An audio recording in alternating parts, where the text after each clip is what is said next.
हाँ जी, good morning everyone.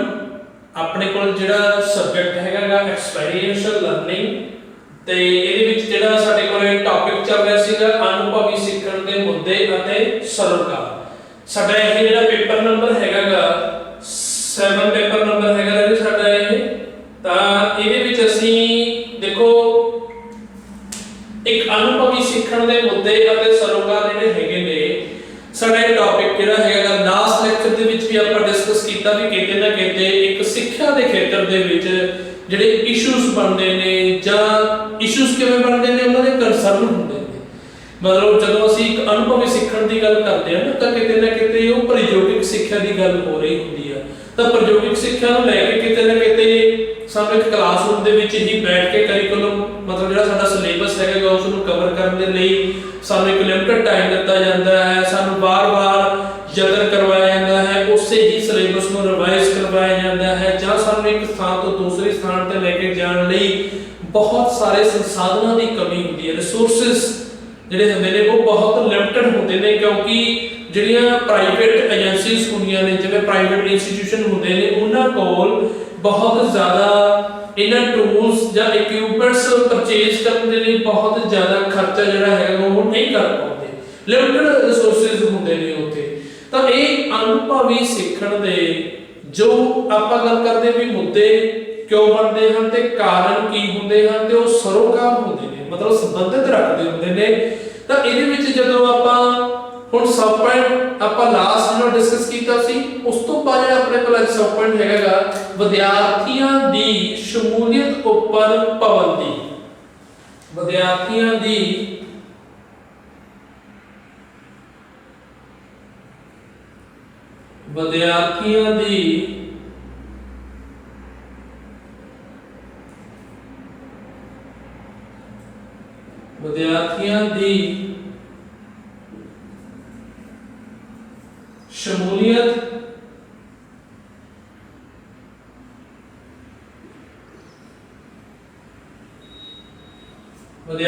ਦੀ ਸ਼ਮੂਲੀਅਤ ਉੱਪਰ ਪਾਬੰਦੀ।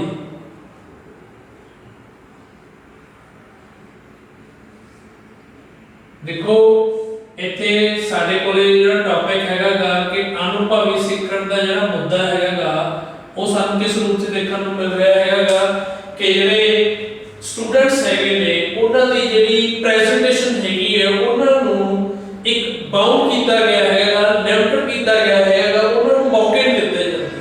ਤਾਂ ਉਹਨਾਂ ਦੀ ਸ਼ਮੂਲੀਅਤ ਕੀ ਹੋਊਗੀ ਬਹੁਤ ਘੱਟ ਹੋਊਗੀ। ਸੋ ਆਪਾਂ ਇਹ ਦੇਖਦੇ ਹਾਂ ਜਦੋਂ ਇੱਕ ਸਿੱਖਣ ਪ੍ਰਕਿਰਿਆ ਦੇ ਵਿੱਚ ਜਿਹੜਾ ਇੱਕ ਟੀਚਰ ਹੁੰਦਾ ਜਦੋਂ ਇੱਕ ਅਧਿਆਪਨ ਕਿਰਿਆ ਕਰਦਾ ਹੈ ਤਾਂ ਬੱਚਿਆਂ ਦੀ ਪ੍ਰੈਜੈਂਟੇਸ਼ਨ ਹੋਣੀ ਜ਼ਰੂਰੀ ਹੈ। ਪ੍ਰੈਜੈਂਟੇਸ਼ਨ ਕਿਵੇਂ? ਜੋ ਇੱਕ ਟੀਚਰ ਨੇ ਟੀਚਿੰਗ ਦੇ ਦੌਰਾਨ ਆਪਣੇ ਇੰਡੀਵਿਜੂਅਲੀ ਤੌਰ ਤੇ ਜੋ ਮੈਥਡ ਜੋ ਫਰੇਮ ਦੇ ਰਾਹੀਂ ਉਹ ਇੱਕ ਸਬਜੈਕਟ ਦੀ ਐਜੂਕੇਸ਼ਨ ਦੀ ਇੱਕ ਸਿੱਖਿਆ ਦੇ ਰਾਹੀਂ ਇੱਕ ਬੱਚਿਆਂ ਨੂੰ ਗਿਆਨ ਦੇ ਵਿੱਚ ਵਾਧਾ ਕਰ ਰਿਹਾ ਹੈ ਤਾਂ ਉਹ ਗਿਆਨ ਦਾ ਜਿਹੜਾ ਵਾਧਾ ਹੈਗਾ ਉਹ ਕੀ ਹੈਗਾ ਇੱਕ ਪ੍ਰਤੱਖ ਰੂਪ ਦੇ ਵਿੱਚ ਹੈ। ਤਾਂ ਪ੍ਰਤੱਖ ਰੂਪ ਦੇ ਵਿੱਚ ਜਿਹੜਾ ਗਿਆਨ 'ਚ ਵਾਧਾ ਹੋ ਰਿਹਾ ਹੈ ਉਹ ਕਦੇ ਉਸ ਨੂੰ ਭੁੱਲਿਆ ਵੀ ਨਹੀਂ ਜਾ ਸਕਦਾ। ਸੋ ਹੁਣ ਉੱਥੇ ਵਿਦਿਆਰਥੀਆਂ ਦੀ ਜਿਹੜੀ ਹੈਗੀ ਹੈ ਸ਼ਮੂਲੀਅਤ ਕਿਵੇਂ ਹੋਊਗੀ ਤਾਂ ਆਪਾਂ ਕਹਿੰਦੇ ਨੇ ਪੂਰਵ ਗਿਆਨ ਦੀ ਪਰਖ ਜਿਹੜੀ ਸਾਡੇ ਕੋਲੇ ਪ੍ਰੀਵੀਅਸ ਨੌਲੇਜ ਦਾ ਟੈਸਟ ਜਿਹੜਾ ਹੈਗਾ ਉਹ ਔਰਲੀ ਹੀ ਲਿਆ ਜਾਂਦਾ ਹੈ ਇੱਕ ਅਧਿਆਪਕ ਦੁਆਰਾ ਇੱਕ ਅਧਿਆਪਨ ਪ੍ਰਕਿਰਿਆ ਦੇ ਦੌਰਾਨ।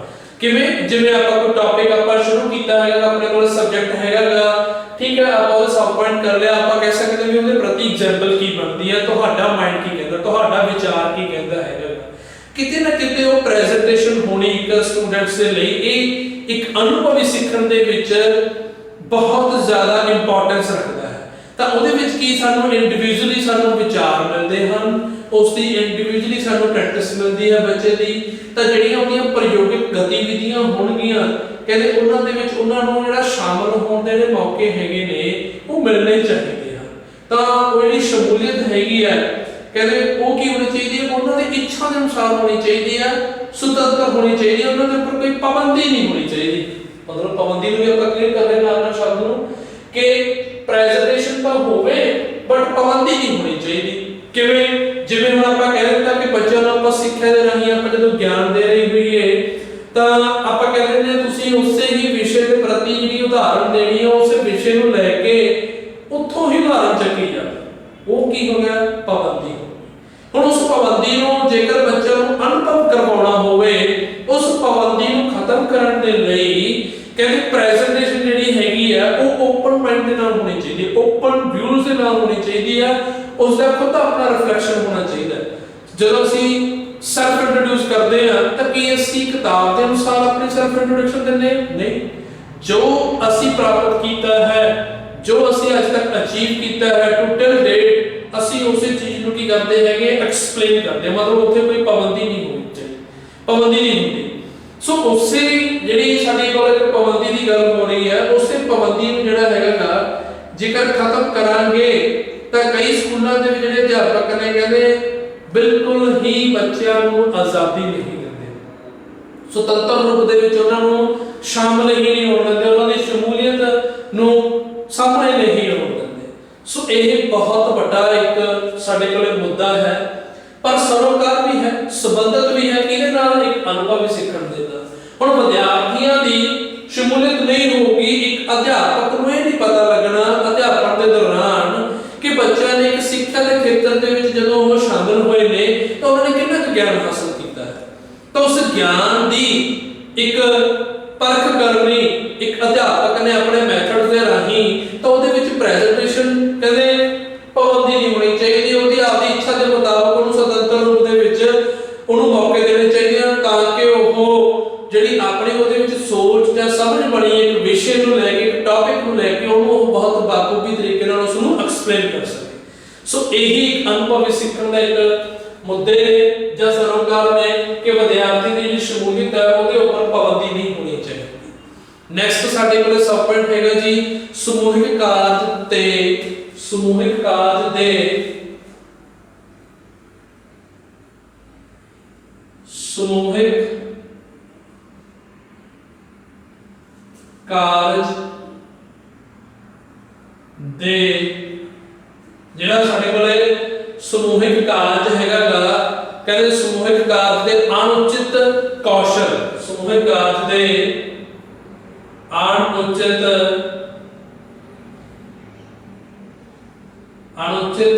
ਕੌਸ਼ਲ,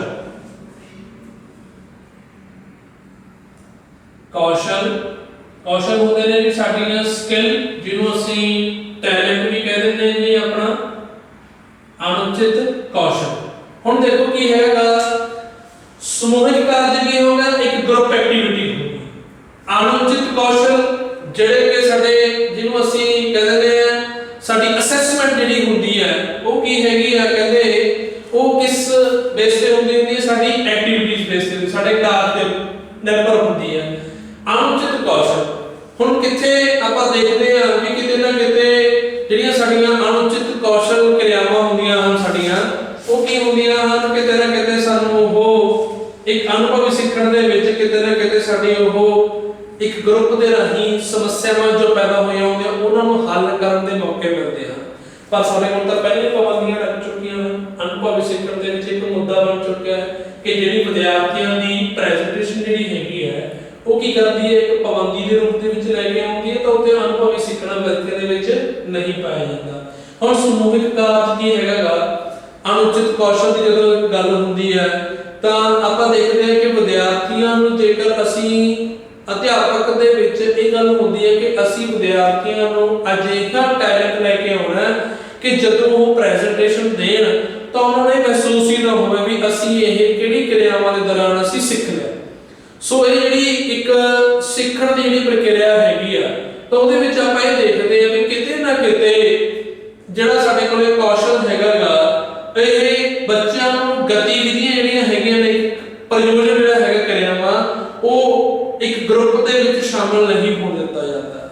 ਆਪਾਂ ਦੇਖਦੇ ਆ ਹੁਣ ਇੱਕ ਕਲਾਸਰੂਮ ਦੇ ਵਿੱਚ ਆਪਾਂ ਕੀ ਹੈਗੇ ਵੀ ਗਰੁੱਪ ਦੇ ਵਿੱਚ ਬੈਠੇ ਹੈਗੇ, ਪਰ ਜਦੋਂ ਅਸੀਂ ਸਿੱਖਿਆ ਦੇ ਆਪਾਂ ਕਹਿੰਦੇ ਬੱਚਿਆਂ ਦੀ ਇੱਕ ਰਿਜ਼ਲਟ ਅਸੈਸਮੈਂਟ ਜਿਹੜੀ ਹੈਗੀ ਆ ਉਹ ਪ੍ਰੋਪਰ ਢੰਗ ਨਾਲ ਕਦੋਂ ਹੋਊਗੀ, ਕਿਵੇਂ ਹੋਊਗੀ, ਉਹ ਕੌਸ਼ਲ ਤਾਂ ਉਹਨਾਂ ਦੇ ਵਿੱਚ ਸ਼ਾਮਲ ਕਰਨੀ ਪਊਗੀ। ਮਤਲਬ ਇੱਕ ਗਰੁੱਪ ਦੇ ਵਿੱਚ ਬੈਠ ਕੇ ਡਿਸਕਸ਼ਨ ਕਰਨੀ ਵੀ ਇੱਕ ਅਨੁਭਵੀ ਸਿੱਖਣ ਦਾ ਇੱਕ ਆਪਾਂ ਕਹਿ ਸਕਦੇ ਆ ਸਮੂਹਿਕ ਕਾਰਜ ਜਿਹੜਾ ਹੈਗਾਗਾ, ਉਹ ਇੱਕ ਅਣਉਚਿਤ ਕੌਸ਼ਲ ਰੂਪ ਦੇ ਵਿੱਚ ਇੱਕ ਮੁੱਦਾ ਬਣ ਗਿਆ। ਹੁਣ ਉਸ ਮੁੱਦੇ ਨੂੰ ਕਲੀਅਰ ਕਿਵੇਂ ਕੀਤਾ ਜਾ ਸਕਦਾ, ਉਹਨੂੰ ਪ੍ਰਭਾਵਸ਼ਾਲੀ ਹੋਣ ਦੇ ਲਈ ਉਹਨੂੰ ਪ੍ਰਭਾਵਸ਼ਾਲੀ ਢੰਗ ਦੇ ਨਾਲ ਉਹਨਾਂ ਦਾ ਯੋਗਦਾਨ ਕਿਹੋ ਜਿਹਾ ਹੋਵੇ, ਉਹਨਾਂ ਦੇ ਕਾਰਜ ਦੇ ਉਹਨਾਂ ਨੂੰ ਪਹਿਲਾਂ ਯੋਗ ਬਣਾਉਣਾ ਪਊਗਾ। ਕੀ ਕਰਨਾ ਪਊਗਾ ਸਾਨੂੰ, ਪਹਿਲਾਂ ਉਹਨਾਂ ਦੇ ਕਾਰਜ ਦੇ ਯੋਗ ਬਣਾਉਣਾ ਪਊਗਾ। ਹੁਣ ਆਹ ਪੁਆਇੰਟ ਲਿਖਿਆ ਸਾਡੇ ਕੋਲੇ, ਜੇਕਰ ਉਹ ਐਕਟੀਵਿਟੀਜ਼ ਨਹੀਂ ਕਰਵਾਈਆਂ ਜਾਣਗੀਆਂ ਬੱਚਿਆਂ ਕੋਲੋਂ, ਸ਼ਾਮਲ ਹੀ ਨਾ ਕੀਤਾ ਜਾਊਗਾ ਉਹਨਾਂ ਦੇ ਵਿੱਚ, ਉਹ ਕੌਸ਼ਲਤਾ ਸਾਹਮਣੇ ਨਹੀਂ ਹੋਊਗੀ, ਤਾਂ ਉਹ ਕੀ ਹੋਣਗੇ, ਅਨੁਚਿਤ ਹੋ ਜਾਣਗੇ। ਮਤਲਬ ਅਨੁਚਿਤ ਦਾ ਮੀਨਿੰਗ ਆਪਾਂ ਜੇਕਰ ਪੰਜਾਬੀ ਦੇ ਵਿੱਚ ਕਰੀਏ ਤਾਂ ਉਚਿਤ ਦਾ ਹੁੰਦਾ ਵੀ ਸੈਟੀਸਫਾਈ ਹੋ ਜਾਣਾ, ਅਨੁਚਿਤ ਹੋ ਗਿਆ ਅਨਸੈਟੀਸਫਾਈ। ਮਤਲਬ ਬੱਚਿਆਂ ਦੇ ਵਿੱਚ ਕੁਝ ਅਜਿਹੀਆਂ ਸਕਿੱਲਸ ਜਿਹੜੀਆਂ ਬੱਚਿਆਂ ਦੇ ਵਿੱਚ ਇੱਕ ਗਰੁੱਪ ਦੇ ਵਿੱਚ ਸ਼ਾਮਲ ਕਰਨੀਆਂ ਹੋਣ, ਉਹ ਇੱਕ ਅਨਸੈਟੀਸਫਾਈ ਸੀ ਆਪਾਂ ਫੀਲ ਕਰਦੇ ਹਾਂ ਕਿਤੇ ਨਾ ਕਿਤੇ, ਜਦੋਂ ਇੱਕ ਅਸੀਂ ਸਿੱਖਿਆ ਦਾ ਪ੍ਰਸਾਰ ਜਾਂ ਆਪਣਾ ਗਿਆਨ ਜਿਹੜਾ ਹੈਗਾ ਅਸੀਂ ਦੂਸਰਿਆਂ ਦੇ ਅੱਗੇ ਪੇਸ਼ ਕਰਨਾ ਹੁੰਦਾ ਹੈ। ਨੈਕਸਟ ਸਾਡੇ ਕੋਲ ਸਬ ਪੁਆਇੰਟ ਹੈਗਾ ਜੀ, ਅਨੁਭਵੀ ਗਤੀਵਿਧੀਆਂ ਦਾ ਅੰਕਲਨ। ਅਨੁਭਵੀ ਗਤੀਵਿਧੀਆਂ ਦਾ ਅੰਕਲਨ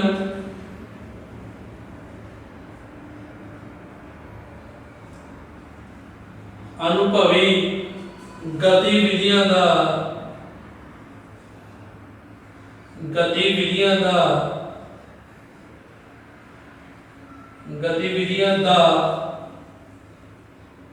ਅੰਕਲਨ।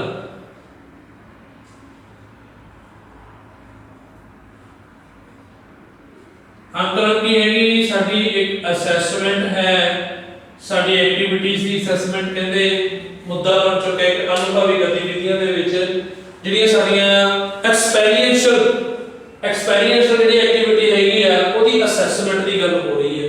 ਇਹ ਵੀ ਕਹਿੰਦੇ ਇੱਕ ਇਸ਼ੂ ਹੈ ਬਟ ਕੰਸਰਨ ਹੈ, ਸੰਬੰਧਿਤ ਹੈ।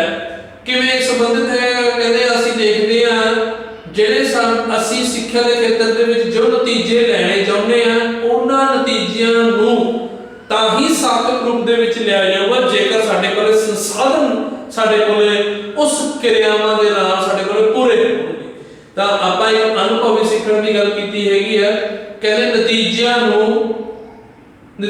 ਨੂੰ ਮਾਪਣ ਨਾਲੋਂ ਅੰਕਲਨ ਵੱਲ ਧਿਆਨ ਦੀ ਜ਼ਿਆਦਾ ਮਹੱਤਤਾ ਦਿੱਤੀ ਜਾਂਦੀ ਹੈ। ਨਤੀਜਿਆਂ ਨੂੰ, ਜਿਹੜੇ ਸਾਡੇ ਨਤੀਜੇ ਹੁੰਦੇ ਨੇ, ਕਹਿੰਦੇ ਜਿਹੜੇ ਨਤੀਜੇ ਨੂੰ ਮਾਪਣ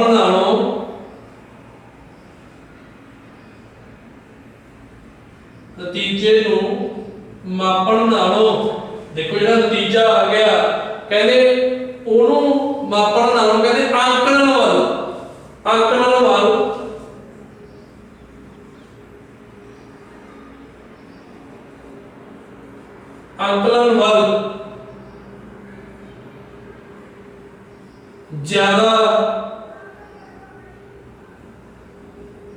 ਅੰਕਲਨ ਵੱਲ ਜ਼ਿਆਦਾ ਧਿਆਨ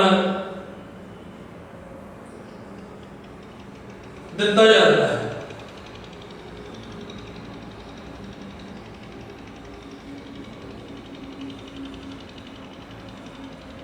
ਇਹ ਇੰਨੀ ਗੱਲ ਇਹਦੇ ਵਿੱਚ ਦੇਖੋ ਯਾਦ ਰੱਖਣ ਵਾਲੀ ਹੈਗੀ ਆ। ਇੱਕ ਇਹਦੇ ਵਿੱਚ ਨਤੀਜਾ ਸ਼ਬਦ ਆ ਗਿਆ ਜੀ, ਜਿਹੜੇ ਸਾਡੇ ਰਿਜ਼ਲਟ ਹੁੰਦੇ ਨੇ ਐਕਟੀਵਿਟੀ ਕਰਨ ਤੋਂ ਬਾਅਦ। ਫਿਰ ਕਹਿੰਦੇ ਅੰਕਲਨ, ਜਿਹੜਾ ਸਾਡਾ ਇੱਕ ਅੰਕਲਨ ਸ਼ਬਦ ਹੈਗਾ, ਇਹ ਰਿਜ਼ਲਟ ਹੈ, ਇਹ ਸਾਡੀ ਅਸੈਸਮੈਂਟ ਹੈ। ਹੁਣ ਜਦੋਂ ਅਸੀਂ ਅਸੈਸਮੈਂਟ ਦੀ ਗੱਲ ਕਰਨ ਲੱਗਦੇ ਆ ਤਾਂ ਅਸੀਂ ਬੱਚੇ ਨੂੰ ਕਹਿੰਦੇ ਆ ਤੁਸੀਂ ਆਹ ਪ੍ਰੋਜੈਕਟ ਇਸ ਤਰ੍ਹਾਂ ਨਾਲ, ਤੁਸੀਂ ਆਹ ਟੂਲ ਨੂੰ, ਆਹ ਇਕਵਿਪਮੈਂਟਸ ਨੂੰ ਯੂਜ਼ ਨਹੀਂ ਕੀਤਾ, ਤਾਂ ਉਹ ਕੀ ਹੋਵੇ, ਸਾਡੇ ਰਿਸੋਰਸਸ ਹੋਗੇ। ਜੇਕਰ ਅਸੀਂ ਉਹਨਾਂ ਰਿਸੋਰਸਸ ਨੂੰ ਚੰਗੇ ਤਰੀਕੇ ਨਾਲ ਅਸੀਂ ਯੂਜ਼ ਕਰਨਾ ਹੈ ਤਾਂ ਸਾਨੂੰ ਪਹਿਲਾਂ ਅਨੁਭਵੀ ਸਿੱਖਿਆ ਦੁਆਰਾ ਸਿਖਾਇਆ ਜਾਵੇ। ਤਾਂ ਉਹ ਕਿਵੇਂ ਸਿਖਾਇਆ ਜਾਊਗਾ ਜੀ, ਸਾਨੂੰ ਗਤੀਵਿਧੀਆਂ ਹੋਣੀਆਂ ਕਰਵਾਈਆਂ ਜਾਣ, ਤਾਂ ਸਾਡਾ ਅੰਕਲਨ ਜਿਹੜਾ ਹੈਗਾ ਇੱਕ ਅਨੁਭਵੀ ਰੂਪ ਦੇ ਵਿੱਚ ਸਾਨੂੰ ਵੇਖਣ ਨੂੰ ਮਿਲ ਸਕਦਾ ਹੈਗਾ।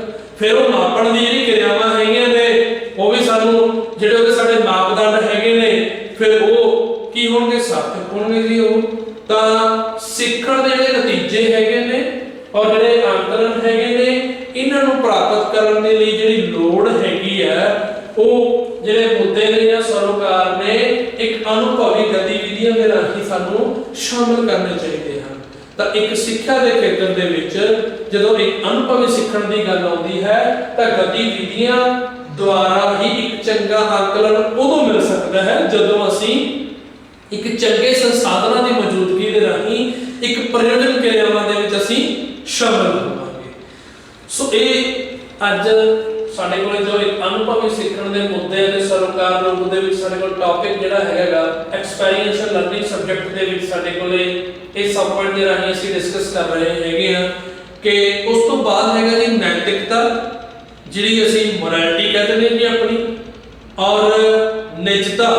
ਨੈਤਿਕਤਾ, ਨਿਜਤਾ ਜਿਹੜੀ ਸਾਡੀ ਪ੍ਰਾਈਵੇਸੀ ਹੈ, ਪ੍ਰਾਈਵੇਸੀ। ਐਥਿਕਸ ਨਹੀਂ ਹੁੰਦੇ ਸਾਡੇ, ਜਿਵੇਂ ਆਪਾਂ ਕਹਿੰਦੇ ਨੇ ਸਾਡੇ ਇਹ ਐਥਿਕਸ ਨੇ, ਸਾਡੇ ਇੱਕ ਮੁੱਲ ਨੇ, ਸਾਡੀ ਇਹ ਪਰੰਪਰਾ ਚੱਲਦੀ ਆ ਰਹੀ ਹੈ। ਕਿਤੇ ਨਾ ਕਿਤੇ ਆਪਾਂ ਇਹ ਗੱਲਾਂ ਕਹਿੰਦੇ ਹਾਂ ਜਿਵੇਂ ਕੋਈ ਕਿਸੇ ਧਰਮ ਦੀ ਅਸੀਂ ਜਦੋਂ ਪਾਲਣਾ ਕਰਦੇ ਹਾਂ, ਚਾਹੇ ਅਸੀਂ ਉਹਦੀ ਪੂਜਾ ਪਾਠ ਕਿਸੇ ਵੀ ਢੰਗ ਨਾਲ ਕਰਦੇ ਹੈਗੇ ਆ, ਉਹ ਸਾਡੀ ਇੱਕ ਪਰੰਪਰਾ ਹੈ, ਉਹ ਸਾਡੇ ਐਥਿਕਸ ਨੇ, ਉਹ ਸਾਡੇ ਮੁੱਲ ਐਜ਼ ਇਟ ਇਜ਼ ਚੱਲਦੇ ਆ ਰਹੇ ਨੇ, ਪੀੜ੍ਹੀ ਦਰ ਪੀੜ੍ਹੀ ਚੱਲਦੇ ਆ ਰਹੇ ਹਨ। ਫਿਰ ਸਾਡੇ ਉਹਦੇ ਵਿੱਚ ਨਿਜਤਾ ਕਿਵੇਂ ਸ਼ਾਮਲ ਹੋਊਗੀ, ਸਾਡੀ ਆਪਦੀ ਪ੍ਰਾਈਵੇਸੀ ਕੀ ਹੈਗੀ ਹੈ, ਔਰ ਪ੍ਰਾਈਵੇਸੀ ਨੂੰ ਲੈ ਕੇ ਅਤੇ ਗੁੰਮਨਾਮੀ ਦੇ ਮੁੱਦੇ। ਗੁੰਮਨਾਮ ਹੁੰਦਾ ਜਿਹੜਾ ਕਿ ਇੱਕ ਤੀਸਰਾ ਪਰਸਨ ਹੋ ਗਿਆ। ਇਹਦੇ ਵਿੱਚ ਆਪਾਂ ਐਗਜ਼ਾਮਪਲ ਲਵਾਂਗੇ। ਪਹਿਲਾ ਪੁਆਇੰਟ ਲਿਖ ਲਈਏ ਨੈਤਿਕਤਾ। ਨੈਤਿਕਤਾ,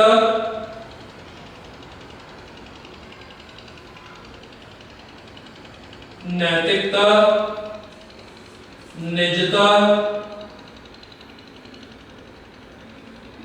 ਨੈਤਿਕਤਾ ਤਾਂ ਤੁਹਾਨੂੰ ਦੱਸ ਹੀ ਦਿੱਤਾ ਵੀ ਇਹਦਾ ਮੀਨਿੰਗ ਕੀ ਹੁੰਦਾ ਜੀ। ਐਥਿਕਸ ਸਾਡੀਆਂ ਹੋ ਗਈਆਂ, ਔਰ ਨਿਜਤਾ ਕੀ ਹੋਗੀ, ਸਾਡੀ ਪ੍ਰਾਈਵੇਸੀ ਹੋਗੀ, ਅਤੇ ਗੁੰਮਨਾਮ।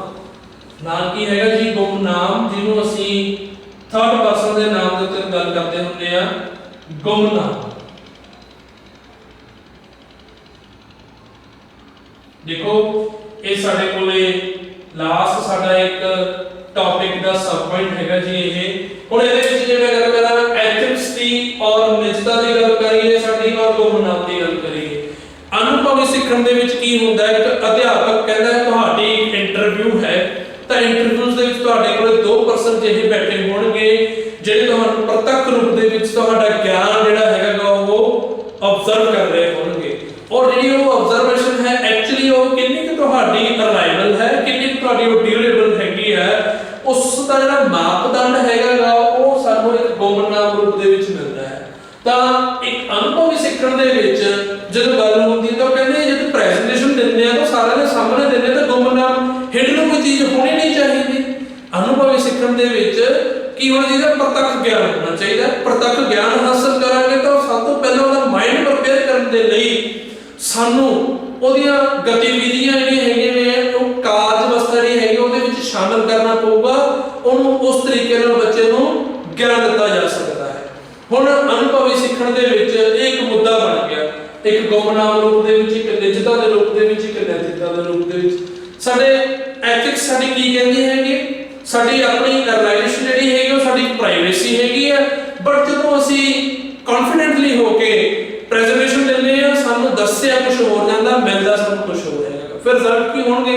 ਫਿਰ ਉਹ ਮੁੱਦਾ ਬਣ ਜਾਊਗਾ, ਇਸ਼ੂ ਬਣ ਜਾਊਗਾ। ਬਟ ਆਪਾਂ ਕਹਿੰਦੇ ਨੇ ਉਹ ਕੰਸਰਨ ਤਾਂ ਸੀਗਾ ਨਾ, ਉਹਦੇ ਰਿਲੇਟਡ ਬੱਚਾ ਇੱਕ ਪਰਿਵਰਤਨ ਕਰਕੇ ਉਸ ਨੂੰ ਉਹਦਾ ਗਿਆਨ ਜਿਹੜਾ ਹੈਗਾ ਉਸ ਢੰਗ ਦੇ ਨਾਲ ਉਹ ਪਰਿਵਰਤਨ ਕਰ ਸਕਦਾ ਸੀ। ਪਰ ਉਸ ਤੋਂ ਪਹਿਲਾਂ ਇਸੇ ਚੀਜ਼ ਨੂੰ ਸਮਝਣ ਦੀ ਲੋੜ ਹੈਗੀ ਆ।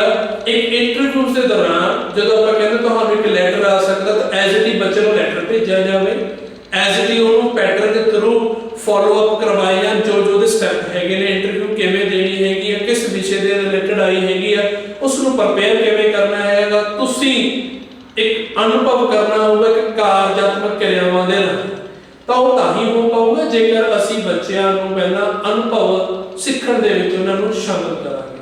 ਤਾਂ ਹੀ ਇਹਨਾਂ ਮੁੱਦਿਆਂ ਨੂੰ, ਇਹਨਾਂ ਜਿਹੜੇ ਸਾਡੇ ਕੋਲੇ ਕੰਸਰਨ ਹੈਗੇ ਨੇ, ਸਰੋਕਾਰ ਹੈਗੇ ਨੇ, ਇਹਨਾਂ ਨੂੰ ਤਾਂ ਹੀ ਲੋੜ ਹੈਗੀ ਆ ਸੁਧਾਰਨ ਦੀ ਜੇਕਰ ਅਸੀਂ ਇਹਨਾਂ ਦੇ ਉੱਪਰ ਧਿਆਨ ਦੇਵਾਂਗੇ। ਇੱਕ ਅਨੁਭਵੀ ਸਿੱਖਣ ਦੇ ਵਿੱਚ ਮੁੱਦੇ ਤਾਂ ਹੀ ਬਣ ਜਾਂਦੇ ਨੇ ਜਦੋਂ ਅਸੀਂ ਉਹਨਾਂ ਗਤੀਵਿਧੀਆਂ ਨੂੰ ਸ਼ਾਮਲ ਨਹੀਂ ਕਰਦੇ।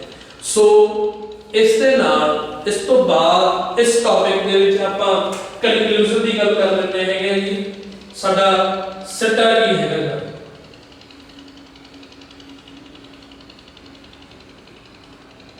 ਕਨਕਲੂਜਨ ਜਿਹਨੂੰ ਅਸੀਂ ਸਿੱਟਾ ਬੋਲਦੇ ਹਾਂ ਜੀ। ਪਰ ਕਨਕਲੂਜਨ ਓਵਰਆਲ ਸਿੱਟਾ ਕੀ ਹੈਗਾ ਕਿ ਉਪਰੋਕਤ ਅਨੁਭਵੀ ਸਿੱਖਣ ਦੇ ਮੁੱਦੇ ਅਤੇ ਸਰੋਕਾਰਾਂ ਨੂੰ ਇੱਕ ਪ੍ਰਯੋਜਨ ਕਿਰਿਆਵਾਂ ਦੁਆਰਾ ਸਿੱਖਿਆਰਥੀਆਂ ਦੀ ਸ਼ਮੂਲੀਅਤ ਅਤੇ ਪਾਬੰਦੀਆਂ ਨੂੰ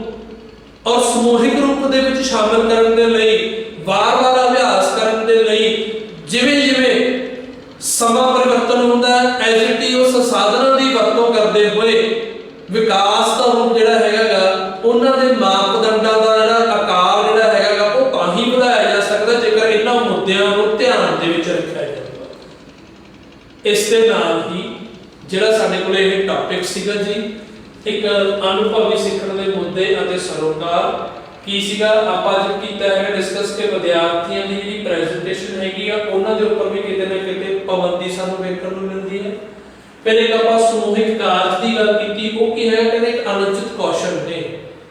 ਫਿਰ ਅਨੁਭਵੀ ਗਤੀਵਿਧੀਆਂ ਦਾ ਅੰਕਲਨ, ਮਤਲਬ ਕੀ ਹੈਗਾਗਾ ਨਤੀਜੇ ਨੂੰ ਆਪਾਂ ਜਿਹੜੀ ਸਾਡੀ ਰਿਜ਼ਲਟ ਹੈਗਾ ਕਹਿੰਦੇ ਉਹਨੂੰ ਮੇਜ਼ਰਮੈਂਟ ਕਰਨ ਤੋਂ ਪਹਿਲਾਂ ਜਿਹੜੀ ਸਾਡੀ ਅਸੈਸਮੈਂਟ ਵੱਲ ਧਿਆਨ ਦਿੱਤਾ ਜਾਂਦਾ ਵੀ ਮੇਜ਼ਰਮੈਂਟ ਜਿਹੜੀ ਹੈਗੀ ਉਹ ਕਿਵੇਂ ਕੀਤੀ ਜਾਂਦੀ ਹੈ।